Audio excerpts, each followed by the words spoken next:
ठकी देल धर्मेंद्र प्रधान 300 यूनिट बिजली फ्री देवे बोले कही दिल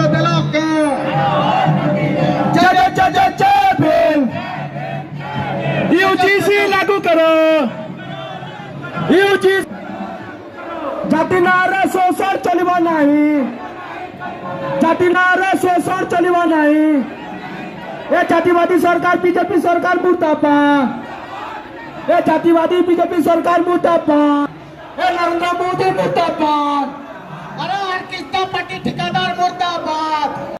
पश्चिम ओडिशार हक पाई भीम आर्मीर गर्जन संबलपुर आरडीसी ऑफिस सम्मुखरे विशाल विक्षोभ। पश्चिम ओडिशार विभिन्न समस्यार समाधान दाबी रे आज संबलपुर सहर में देखा मिली एक शक्तिशाली जन आंदोलन। भीम आर्मी ओडिशा शाखा पक्षरु हजार हजार कर्मकर्ता आज राजरास्ता को ओह्लाई सरकार विरुद्ध में स्वर उत्तोलन करिसेंती। आज संबलपुर आरडीसी ऑफिस सम्मुखरे भीम आर्मीर राज्य सभापति लंकेश रावण नेतृत्व में एक विशाल विक्षोभ प्रदर्शन करा जायछि। ଏହି ଆନ୍ଦୋଳନରେ ପଶ୍ଚିମ ଓଡ଼ିଶାର ପ୍ରାୟ 11ଟି ଜିଲ୍ଲାରୁ ହଜାର ହଜାର ସଂଖ୍ୟାରେ ଜନସାଧାରଣ ଓ ସଂଗଠନ କର୍ମକର୍ତ୍ତା ସାମିଲ ହୋଇଥିଲେ। ବିଶେଷ କରି ସମ୍ବଲପୁର ଜିଲ୍ଲାରୁ ବହୁ ସଂଖ୍ୟାରେ ଲୋକ ଯୋଗଦେଇ ସ୍ଥାନୀୟ ସମସ୍ୟା ଓ ଜାତିଗତ ଶୋଷଣ ବିରୋଧରେ ନାରାବାଜି କରିଥିଲେ।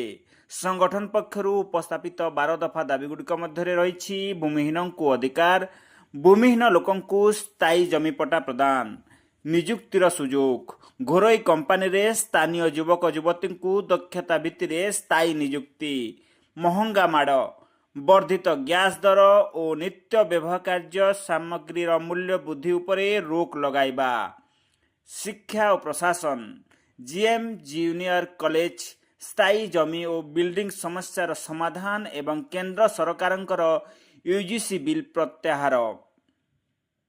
राज्य सभापति लंकेश रावण कहते जे पश्चिम ओडिशा रे जातिगत शोषण और अत्याचार चरम सीमार पहुंची। यह विरुद्ध रे स्वर उठाइबा पई एही आंदोलन एक प्रमुख माध्यम। आसंता 8 तारिख मध्य जदि प्रशासन एही दाबीगुड़िक उपरे कौनसी ठोस पदक्षेप ग्रहण न करे तेबे संबलपुर समेत समग्र पश्चिम ओडिशा बंद करा जिवो बोली संगठन पक्षरु चेतावनी दिया जायछि। संविधान प्रदत्त अधिकार को व्यवहार करी आगामी दिन में लड़ाई को आहुरी व्यापक करने को भीम आर्मी सजबाज होउछि।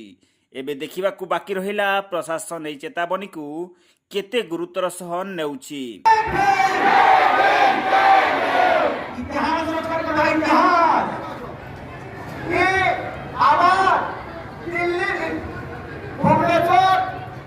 सर आपनकर परिचयटा कहि। मो ना लंकेश रावण, मैं भीम आर्मी ओडिशा राज्य सभापति अच्छे। आज ना आम 12 दफा दाबी के नहीं संबलपुर क्या पश्चिम ओडिशा रे बहुत सारा इश्यू अच्छे।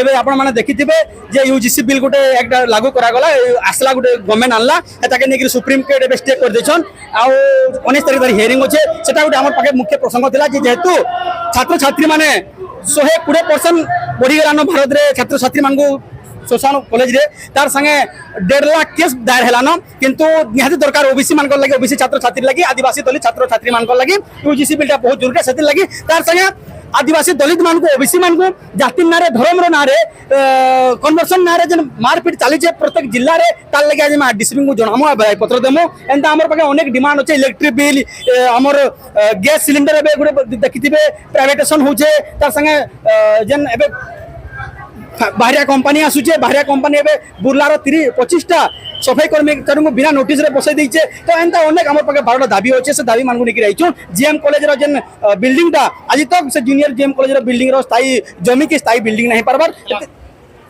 सरकार मान्यता दीजन किंतु पटा अभी तक नहीं रेडी हुए। तो आम जेना खबर पाइछु हमर पाके जेना डिटेल्स होचे किंतु सेति इसलिए हम 12 डिमांड के निकि आज आरडीसी को आज दायपत्र देबा लागि आंदोलन करिछु। यदि न हुए तो आगामी दिन का करबो आमे निहाती भाबरे जेहेतु संबलपुर होचे पश्चिम ओडिसा रो प्राण केंद्र है हेड ऑफिस है नो आरडीसी बसुन कलेक्टर बसुन डीआईजी बसुन आमे संबलपुर के पहला बंद करबार चेतावनी देमु। 8 दिन तक आमे आज आरडीसी को कहमु जे हमहु ई जेन डिमांड आमे 12टा करूछु ई 12टा डिमांड आमे आरडीसी को कहमु इटा 8 दिन भीतर ना हले आमे निहाती भाबरे ई जगह आगामी दिन संबलपुर बंद करमु दरकार पड़ले पूरा समग्र पश्चिम ओडिशा बंद करबार आमे आंदोलन करमु।